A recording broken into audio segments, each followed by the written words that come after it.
রব্বুল আলামিনের হাবিব জনাব মুহাম্মদ রাসূলুল্লাহ সাল্লাল্লাহু আলাইহি ওয়াসাল্লাম বলেছেন, কিয়ামতের ময়দানে আল্লাহর কসম করে বলছি, সেদিন জাহান্নামীদের ভীষণ কষ্ট হবে আর জান্নাতীদের জন্য অত্যন্ত আসান হবে, অবস্থাটা খুবই আরামের হবে।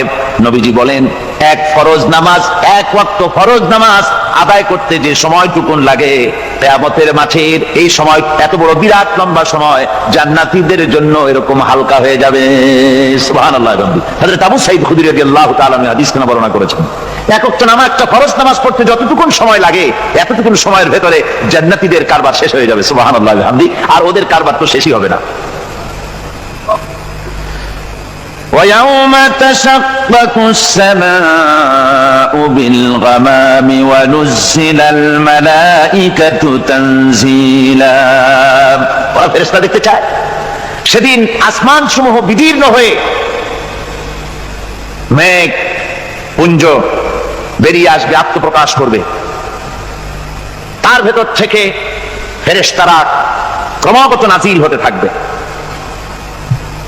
আর অবস্থাটাই হবে, আল মুলকু ইয়াউমাইযিনিল হাক্কু লিররহমান ওয়া কানা ইয়াওমান আলাল কাফিরিনা আসীরা। আর সেদিনে বাদশাহী হবে কেবলমাত্র রহমানেরই। ওয়া কানা ইয়াওমান আলাল কাফিরিনা আসীরা। আর সেই কিয়ামতের দিন, সেই সময়টা হবে কাফেরদের জন্য বড়ই কঠিন। এখানে কিয়ামতের কিছু কথা বলা হচ্ছে, কিছু আভাস দেওয়া হচ্ছে যে আসমান সমূহ বিদীর্ণ হয়ে মেঘ পিণ্ড বেরিয়ে আসবে এবং তার থেকে ক্রমাগত ফেরেশতারা নাযিল হতে থাকবে। আল্লাহর হাবিব বলেছেন, কেউ যদি কিয়ামতের দৃশ্য দেখতে চায়, সেজন্য সূরা ইজা শামসু কুবিরাত ওয়া ইজা সামাউ ফাতারাত ইজা সামাউ শাক্কাত, এই সূরাগুলি যেন পড়ে, তাহলে কিয়ামতের দৃশ্য তার চোখের সামনে প্রতিভাত হবে। কিয়ামতের দৃশ্যটা আসলে কেমন হবে, সেই সূরাগুলি তেলাওয়াত করলে সে বুঝতে পারবে।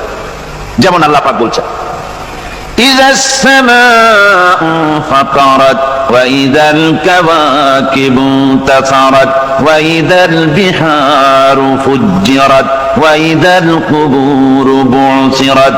যখন আকাশসমূহ চূর্ণ বিচূর্ণ হয়ে যাবে আর তারকাসমূহ বিক্ষিপ্ত হয়ে পড়বে, সমুদ্র মহাসমুদ্রগুলি দীর্ণ বিদীর্ণ হয়ে যাবে, কবরগুলি সব উদ্গীরণ করে দেবে, তার মধ্যে যা আছে সে সবগুলি। আবার আল্লাহ পাক বলেন, ইযাশ শামসু কুবিরাত ওয়া ইযান নুজুমু কাদারাত ওয়া ইযাল জিবালু সুয়্যিরাত।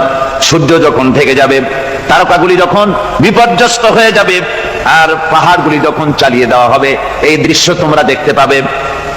فَإِذَا النُّجُومُ طُمِسَتْ وَإِذَا السَّمَاءُ فُرِجَتْ وَإِذَا الْجِبَالُ نُسِفَتْ। সেদিন অবস্থা এমন হবে, সমস্ত তারকাগুলি স্তিমিত হয়ে যাবে আর আকাশসমূহ দীর্ণ বিদীর্ণ হয়ে যাবে, আর দেখতে পাবে পাহাড়গুলি, সমস্ত পাহাড়গুলিকে উড়িয়ে দেওয়া হবে। আবার অবস্থা আরো কি হবে, فَإِذَا بَرِقَ الْبَصَرُ وَخَسَفَ الْقَمَرُ وَجُمِعَ الشَّمْسُ وَالْقَمَرُ। যখন চক্ষু বিস্ফারিত হয়ে যাবে মানুষের, চাঁদ আর সূর্য নিষ্প্রভ হয়ে যাবে, সব একাকার হয়ে যাবে, চন্দ্র এবং সূর্য তার অস্তিত্বকে হারিয়ে ফেলবে। শুধু তাই নয়, وَحُمِلَتِ الْأَرْضُ وَالْجِبَالُ فَدُكَّتَا دَكَّةً وَاحِدَةً। জমিন ও পাহাড়গুলির মধ্যে সংঘর্ষ লাগিয়ে দেওয়া হবে, আর তা এক ধাক্কায় জমিন এবং সমস্ত পাহাড়গুলি চূর্ণ বিচূর্ণ হয়ে যাবে। সুবহানাল্লাহ ওয়া বিহামদিহি। আল্লাহ রাব্বুল আলামিন বলছেন, এইভাবে করে কিয়ামতের দৃশ্য, বিভীষিকাময় দৃশ্য তোমরা দেখতে পাবে। আর সেদিনের রাজত্বটা কার হবে, আল মুলকু ইয়াউমাইযিনিল হাক্কু লিররহমান। সেদিনের রাজত্ব হবে কেবলমাত্র রহমানের। অর্থাৎ যেসব কৃত্রিম বাদশাহী দেখে তোমাদের চোখে ধাঁধা লেগে গিয়েছে, তোমাদেরকে দুনিয়ার বাদশাহী দেখে তোমরা ধোঁকায় পড়ে গিয়েছো, এসব বাদশাহী কিছুই টিকবে না সেদিন। সেদিন শুধু বাদশাহী থাকবে একমাত্র আল্লাহ পাকের। কার থাকবে বাদশাহী? যারা বলেন কার? আল্লাহ রাব্বুল আলামিন যখন কিছুই থাকবে না, ঘোষণা করবেন, লিমানিল মুলকুল ইয়াউম লিল্লাহিল ওয়াহিদুল কাহ্হার। আজকে কার রাজত্ব? চারিদিক থেকে চারিদিক থেকে আওয়াজ আসতে থাকবে, পরাক্রমশালী আল্লাহ রাব্বুল আলামিন রাজত্ব আর কারণ নয়। হাদিস শরীফে এসেছে, বুখারী মুসলিম শরীফের হাদিসে এসেছে, আল্লাহর নবী বলেন আল্লাহ রাব্বুল আলামিন তখন তার এক হাতে আকাশ মণ্ডলীকে ধারণ করবেন, আর এক হাতে জমিনকে ধারণ করবেন। আকাশ মণ্ডলী এক হাতে, জমিন এক হাতে। এভাবে আল্লাহ রাব্বুল আলামিন বলবেন, আইনাল জাব্বারুন আইনাল মুতাকাব্বিরুন, কোথায় সেই স্বৈরাচারীরা, কোথায় সেই দুর্বিনীত অহংকারী স্বৈরাচার যারা আমার জমিনের উপরে, আমার মানুষের উপরে রাজত্ব চালিয়েছে, তারা আজকে কোথায়, কোথায় সেই অহংকারীরা? আল্লাহ পাক সেদিন যে বলবেন, সেদিন তো বলবেন, কিন্তু দুনিয়ার মাঝেও স্বৈরাচার যারা, অহংকারী যারা, তাদের শাস্তি পৃথিবীর বুকেও দেন, আর সেদিন তো দিবেনি। কত স্বৈরাচার আমরা দেখলাম, কত অহংকারী দেখলাম, যাদের তর্জনী হেননে লক্ষ কোটি কোটি মানুষ উঠতো আর বসতো। তাদের জিল্লাতির সঙ্গে আল্লাহ রাব্বুল আলামিন কতজনকে বিদায় করে দিলেন। ফুলের মালা নিয়ে কুলাতে পারে নাই, পা থেকে শুরু করে গলা পর্যন্ত ফুলের মালা দিয়া ডুবাই দিল ভক্তরা। আবার আল্লাহ রাব্বুল আলামিন এমন শাস্তি দিলেন, ফুলের মালার পরিবর্তে জুতার মালা নিয়ে জেলের মধ্যে ঢুকাইয়া দিলেন। ঠিক কিনা গান? অহংকারী আর স্বৈরাচার যারা হয়, আল্লাহ পাক এভাবে তাদের দৃষ্টান্ত দেখিয়ে দেন। আমরা কত দেখলাম, 9 বছরের রাজা, 10 বছরের সাজা। পৃথিবীর মুখে যারা অহংকার করে, যারা স্বৈরাচার হয়, আল্লাহর আইনকে যারা বৃদ্ধঙ্গুষ্টি প্রদর্শন করে, আল্লাহ পাক তাদের জমিনেও দেখান। এখানে চূড়ান্ত ফয়সালা আল্লাহ করেন না, আসল ফয়সালার জায়গা তো আছেই, তবে এখানে নমুনা দেখায় দেন। কিন্তু মুশকিল হচ্ছে, ইতিহাসের সবচাইতে বড় শিক্ষা হলো, ইতিহাস থেকে মানুষেরা শিক্ষা গ্রহণ করে না। একজনে যে কাম করে বিপদে পড়ে, আর একজন এসে আবার সেই পথেই অগ্রসর হয়, নিশ্চিত মৃত্যুর পথে। আমার বন্ধুগণ, আল্লাহ পাক বলছেন সেই দিন আমার রাজত্ব হবে, আর কারো রাজত্ব হবে না। ওয়া কানা ইয়াওমান আলাল কাফিরিন আসীরা। আর ওই দিনটা, ওই কিয়ামতের দিন হবে কাফেরদের জন্য সবচেয়ে কঠিন। সবচেয়ে কঠিন হবে কাদের জন্য? কাফেরদের জন্য। কাফের কারা? কাফের হচ্ছে তারা যারা নাকি আল্লাহর আইনকে অস্বীকার করেছে, আল্লাহকে অস্বীকার করেছে, আল্লাহর আইনকে অস্বীকার করেছে। ওরা কি? কাফের। কুফর শব্দের অর্থ হচ্ছে গোপন করা। এই জন্য অন্ধকার রাতকে আরবিতে কাফের বলা হয়েছে, অর্থাৎ যা সব জিনিসকে অন্ধকার দিয়ে ঢেকে দেয়। তো কুফর হচ্ছে সেই জিনিস যা মহাসত্যকে ঢেকে দেয়, সত্যকে, মহাসত্যকে ঢেকে দেয় যে জিনিস, সেটাকে কুফর বলা হয়। আর এই কাফের অন্ধকারে ঘুরে মরে, সে কোন আলোর খোঁজ পায় না। আল্লাহ রাব্বুল আলামিন বলেন, কাফেরদের কথা এখন শোনাচ্ছেন আল্লাহ পাক, والذين كفروا أولياؤهم الطاغوت يخرجونهم من النور إلى الظلمات। যারা কাফের, যারা কুফরি অবলম্বন করেছে, তাদের সাহায্যকারী আর পৃষ্ঠপোষক হচ্ছে তাগুত। তাগুত বলা হয় সেই শক্তিকে, যে শক্তি শুধু নিজেই আল্লাহর আইন অমান্য করে বসে থাকে না, বরং অন্যদেরকেও আল্লাহর আইন অমান্য করতে বাধ্য করে। ওদেরকে আরবিতে কি বলা হয়? তাগুত বলা হয়। আর এই তাগুতি শক্তি, এই তাগুত হয় তার সাহায্যকারী, যা তাকে আলো থেকে টেনে অন্ধকারের ভেতরে নিয়ে যায়। আর কাফের হচ্ছে আল্লাহ পাকের ভাষায়, অর্থাৎ কোরআনের ভাষায়, কাফের হচ্ছে সবচাইতে নিকৃষ্ট প্রাণী, সবচাইতে নিকৃষ্ট জীব। মহাসত্যকে যারা স্বীকার করেছে, যারা আল্লাহকে মানে না, যারা আল্লাহর কোরআনকে মানে না, যারা ইসলামকে স্বীকার করে না, তারা সবচাইতে নিকৃষ্ট প্রাণী। আল্লাহ রাব্বুল আলামিন বলেন, ইন্না শাররাদ দাওয়াবি ইনদাল্লাহিল্লাযীনা কাফারু ফাহুম লা ইউমিনুন। নিশ্চয়ই আল্লাহর জমিনে সব বিচরণশীল জীব যত আছে, আল্লাহ বলছেন আমার জমিনে বিচরণশীল জীব যত আছে, তার মধ্যে সবচাইতে নিকৃষ্ট প্রাণী হলো যারা ঈমান আনে নাই, যারা বিশ্বাস করে না আমি আল্লাহকে, যারা পরকালকে বিশ্বাস করে নাই, যারা কোরআনকে বিশ্বাস করে নাই, যারা ইসলামকে বিশ্বাস করে নাই, পৃথিবীর মধ্যে তারা সবচাইতে নিকৃষ্টতম প্রাণী। আল্লাহ বলেন শুধু নিকৃষ্ট জনক, নিকৃষ্ট প্রাণী বললেই সারে না, এরা হলো চতুষ্পদ জানোয়ারের মতো। কে বলতেছেন? আমি বলছি না, কিন্তু আল্লাহ পাক বলতেছেন চতুষ্পদ জানোয়ারের মতো কাফেররা। ومثل الذين كفروا كمثل الذي ينعق بما لا يسمع إلا دعاء ونداء। এই কাফেরদের দৃষ্টান্ত হচ্ছে সেই রাখালের মতো, যে রাখাল তার পশুদেরকে ডাকে আর ওই পশুরা একটা ডাক শোনে মাত্র, কিন্তু কি যে বলে তা তো পশুতে বোঝেন। কথা বুঝতে পেরেছে? সুম্মুন বুকুমুন উমিয়ুন ফাহুম লা ইয়াকিলুন। এরা বোবা, এরা বধির, এরা অন্ধ, এ কারণেই কোনো কথা বোঝে না। এরা চতুষ্পদ জানোয়ারের চাইতেও নিকৃষ্ট। যাদেরকে আমি আল্লাহ বলেন, যাদেরকে আমি চোখ দিলাম, চোখ থাকতে হক দেখলো না, সব দেখলো। হক দেখে নাই চোখ দিয়া, এই চোখ দিয়া সব দেখলো।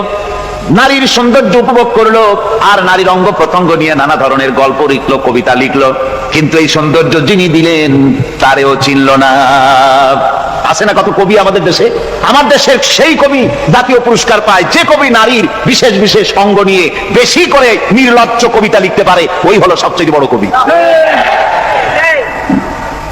আমার বন্ধুগণ,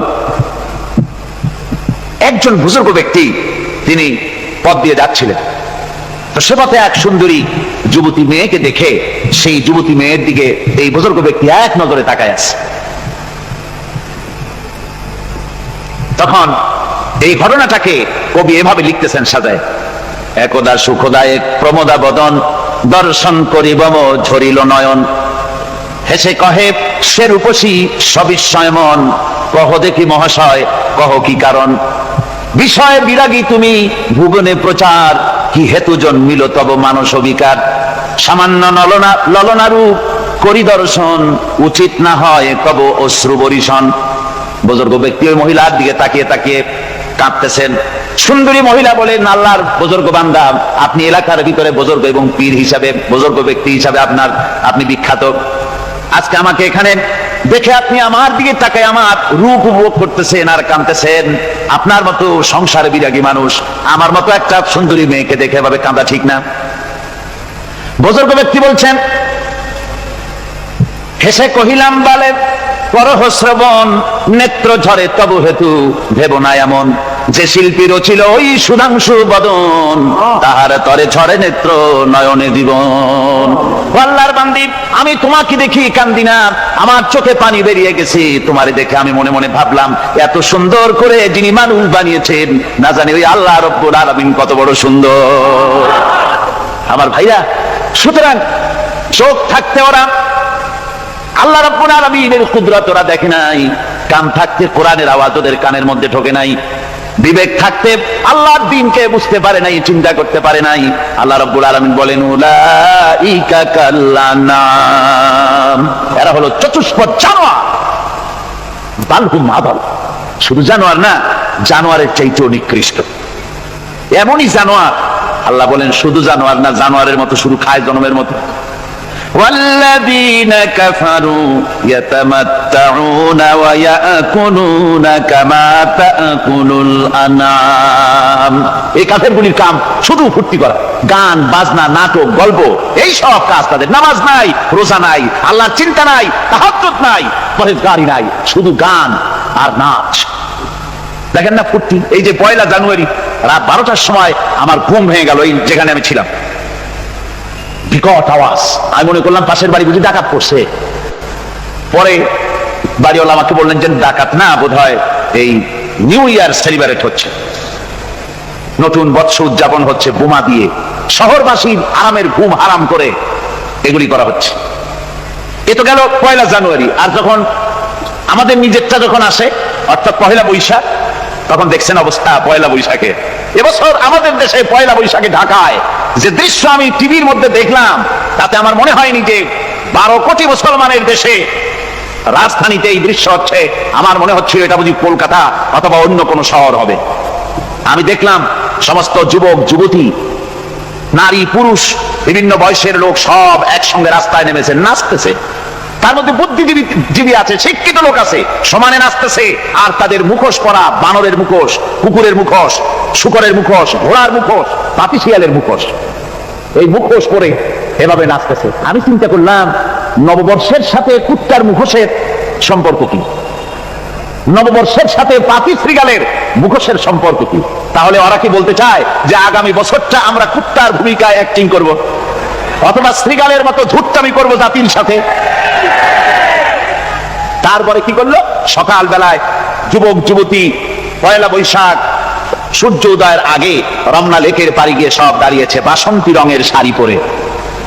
তারপরে সেখানে দাঁড়িয়ে সূর্য উদয়ের পানে তাকিয়ে সকাল বেলায় ভাবে করজোর করে বলছে, এসো হে নববৈশাখ স্বাগতম হে। নববৈশাখ অলক্ষে বোধহয় এটা শুনে বলতেছে, বাবাজিরা আমারে ডাকতেছো, অপেক্ষা করো আমি আসতেছি। আমারে ডাকতেছো, আমি আসতেছি, কোমরে গামছা বেঁধে আসতেছি, 225 মাইল স্পিডে আসতেছি, 30 ফুট উঁচু জলোচ্ছ্বাস নিয়ে আসতেছি, নববৈশাখের মজা সাত চাকায়। আমার ভাইরা, মুসলমান নববর্ষ উদযাপনের সাথে মুসলমানের কিসের সম্পর্ক? মুসলমান যদি এই দিন উদযাপনই করে তাহলে তাকে করতে হবে ফজরের নামাজ পড়বে। মুসলমান নববর্ষ উদযাপন করবে, ফজরের নামাজ পড়বে, তারপরে কোরআন শরীফ তেলাওয়াত করবে, দরুদ শরীফ পড়বে, আল্লাহর দরবারে হাত তুলে বলবে, রব্বুনা রাব্বিন, 31 বছর পার করে দিলাম, নাফরমানি ছাড়া কিছুই তো করি নাই, বিগত বছরে যা করেছি মাফ করে দাও, আগামী বছরটা গোটা জাতি আর দেশের জন্য কল্যাণকর মঙ্গলময় করে দাও। এটাই তো বলা উচিত ছিল নাকি বলে? তা না করে, তা না বলে বৈশাখের পরিচালককে না দেখে সরাসরি বৈশাখকে আহ্বান করা হয়েছে, আর বৈশাখ আহ্বান করার মজা জনমের মতো দেখাই দিয়েছে। আল্লাহ রাব্বুল আলামিন তাই বলেন, কাফেররা তাদের কাজ হলো শুধু খাওয়া, তারা এমন খাওয়া খায় জনমের মতো খায়, ইয়াকুলুনা কামা তাকুলুল আনাম, জানোয়ারে যেমন খায় ওই রকম খায়। তার মানে খায় একটু বিসমিল্লাহ কয় না, খায় যখন ছেড়ে দেয় তখন আলহামদুলিল্লাহ বলে না, বাহাত দিয়ে খায়, আবার বাহাত দিয়ে খায়, ডাব একটা কাটলো বিসমিল্লাহ নাই, খাইলো 2-4 ঢোক খাইয়া পুরা ডাবটারে ফেলাই দিল। ডাবটা কি তোমার বাদাম তৈরি করছিল নাকি? একটু বিসমিল্লাহ বললা না, একটু শুকরিয়া আদায় করলাম। আমি গত এই ডিসেম্বর গেল, ডিসেম্বরের 16 তারিখ আমেরিকা থেকে এসেছি। ওখানে দেখলাম তারা প্রতি নভেম্বর মাসের শেষ বৃহস্পতিবার থ্যাঙ্কস গিভিং ডে অবজার্ভ করে। তা আমি জিজ্ঞেস করলাম, থ্যাঙ্কস গিভিং ডে জিনিসটা কি? ওরা বললো, এটা হচ্ছে এই যে গড আমাদেরকে সারা বছর ভালো খাওয়াইছে, আমাদেরকে ভালোভাবে পড়াইছেন, সুন্দর রেখেছেন, এই জন্য আমরা গডকে থ্যাঙ্কস দেই নভেম্বরের এই শেষ দিনটিতে। সারা বছরে ভালো খাইছি, ভালো থাকছি, এই জন্য গভর্নমেন্টকে মানে গডকে থ্যাঙ্কস দিলাম। আমি আমার আলোচনায় সেখানে বললাম যে দেখেন, রাশিয়ার সাথে আমেরিকার পার্থক্য তো এখানে, ওরা গডকে অস্বীকারই করেছে, গডই মানে না। আর এরা গডের নামাজ রোজা বা ইবাদত কিছু করুক আর না করুক, গডের অন্তত একটা ধন্যবাদ দেয়। ওরা ওদের ডলারে লিখেছে, ইন গড উই ট্রাস্ট, প্রত্যেকটা ডলারে লেখা আমরা গডে বিশ্বাস করি। তো শুকর আদায় করলে তো আল্লাহ বাড়িয়ে দিবেন। আল্লাহ রাব্বুল আলামিনের সুন্নাত হলো, শুকর যদি কেউ আদায় করে আল্লাহ বাড়িয়ে দেন। লা ইন শাকারতুম লা আযীদান্নাকুম ওয়া লা ইন কাফারতুম ইন্না আযাবী লাশাদীদ। আমার নিয়ামতের শুকর যদি আদায় করো আমি বাড়ায় দেব, আর যদি নিয়ামতের শুকর আদায় না করো তাহলে মস্ত বড় শাস্তি তোমাদের জন্য রেখেছি।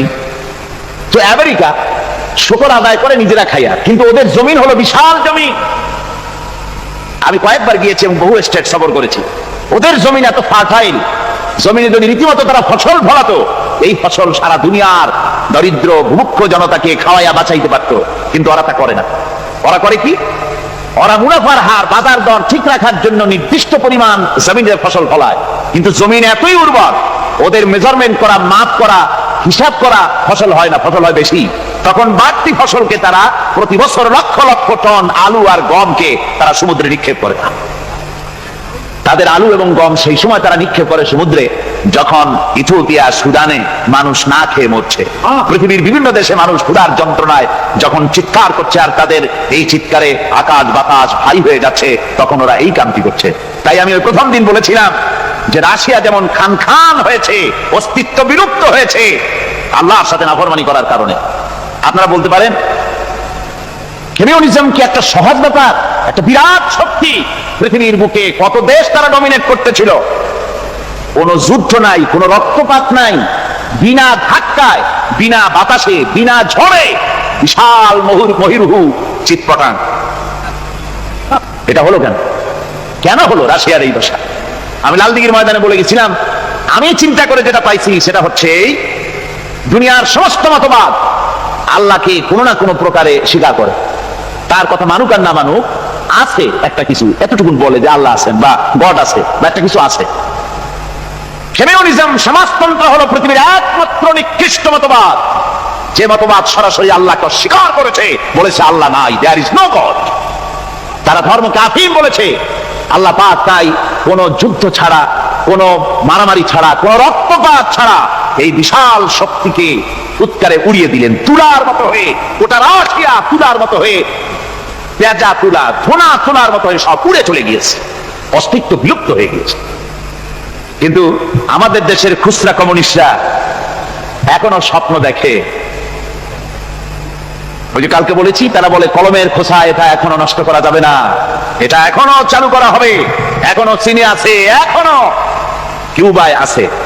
ওই কিউবা থেকে, চীন থেকে ফিদেল কাস্ট্রোর একটু আওয়াজ শোনে, চীন থেকে মিস্টার ব্যাং নাকি জানি না, ব্যাং এর আওয়াজ শোনে, আর তাই মনে করে এ বুঝি সমাজতন্ত্রের বিজয়ের গান। না, চীন থেকে আর কিউবা থেকে যে আওয়াজ আজকে উঠতেছে, এই আওয়াজ সমাজতন্ত্রের বিজয়ের আওয়াজ নয়, এটা হলো সমাজতন্ত্রের মরণ যন্ত্রণার গোঙানির আওয়াজ। কাজী এরা দুনিয়ার বুকে শুধু আনন্দ এবং ফুর্তি করে, আল্লাহর হককে, আল্লাহকে চিনতে তারা ব্যর্থ হয়েছে। আল্লাহ রাব্বুল আলামিন বলেন, অবিশ্বাসীদের কৃতকর্ম, তাদের কাজগুলি, তাদের কর্মফল সব নিষ্ফল হয়ে যাবে। والذين كفروا أعمالهم كسراب بقيعة يحسبه الظمآن ماء। আল্লাহ পাক বলেন, কাফের যারা, অবিশ্বাসী যারা, যারা আমাকে অস্বীকার করেছে, অবিশ্বাস করেছে, তাদের আমলগুলি হলো মরুভূমির মধ্যে মরীচিকার মতো। মরুভূমির মরীচিকা, মানুষ যখন মরুভূমির ভিতর দিয়ে যায়, পানির পিপাসা লাগে, দূরে দেখে পানি চিকচিক করতেছে, আর ওই মরীচিকা যেটাকে সে পানি মনে করেছিল, হাত্তা ইযা জাআহু লাম ইয়াজিদহু শাইআ, যেটাকে সে পানি মনে করে ছুটতেছিল, যখন কাছে গেল আল্লাহ পাক বলেন কিছুই সেখানে পায় না, শুধু মরীচিকা, বালু আর বালু। এরকম করে যারা আমার দিনকে অস্বীকার করেছে, আমাকে অস্বীকার করেছে, তারা যত ভালো কাজ করুক আর যাই করুক না কেন, তাদের কৃত কর্মগুলি এভাবে সব নিষ্ফল। এ হলো এক কথা। 2 নম্বরের কথা হলো, ওরা মনে করেছিল সমাজতন্ত্র শান্তি দেবে, কমিউনিজম শান্তি দেবে, সোশ্যালিজম শান্তি দেবে, ক্যাপিটালিজম শান্তি দেবে। এই শান্তির চিন্তা করে অগণিত মানুষকে হত্যা করে সমাজতন্ত্রের রাজত্ব যখন কায়েম করলো, 70 বছরও চলে গেল, তারপরে তারা দেখলো হাত্তা ইযা জাআহু লাম ইয়াজিদহু শাইআ, কিচ্ছুই পেল না। তারা ক্ষুধার যন্ত্রণায় মরলো, কাপড় নাই, খাবার নাই। তারা ওই রাশিয়া থেকে, চেকোস্লোভাকিয়া থেকে, যুগোস্লাভিয়া দিয়া, রোমানিয়া থেকে, হাঙ্গেরি এবং পোল্যান্ড আর মঙ্গোলিয়া থেকে সেখানে সমাজতন্ত্র তাড়াতে আমরা যাই নাই। আমরা সেখানে সমাজতন্ত্রের বিরুদ্ধে তাফসীর করি নাই, ব্যাখ্যা করি নাই, বক্তব্য রাখি নাই। ওই সব দেশ থেকে সমাজতন্ত্র তাড়াইছে কে? তারা তাড়িয়েছে?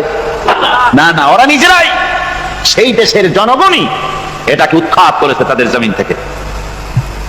আল্লাহ পাক বলছেন, যারা আমার দিনকে, আমার বিধানকে যারা অস্বীকার করবে, তারা এই অস্বীকারী অবস্থায় যদি মৌত হয়, আমার সমাজতন্ত্রী কোনো ভাই যদি মাহফিলে থাকেন, কমিউনিস্ট কোনো ভাই যদি মাহফিলে থাকেন, তাহলে শুনুন আল্লাহ কি বলতেছেন।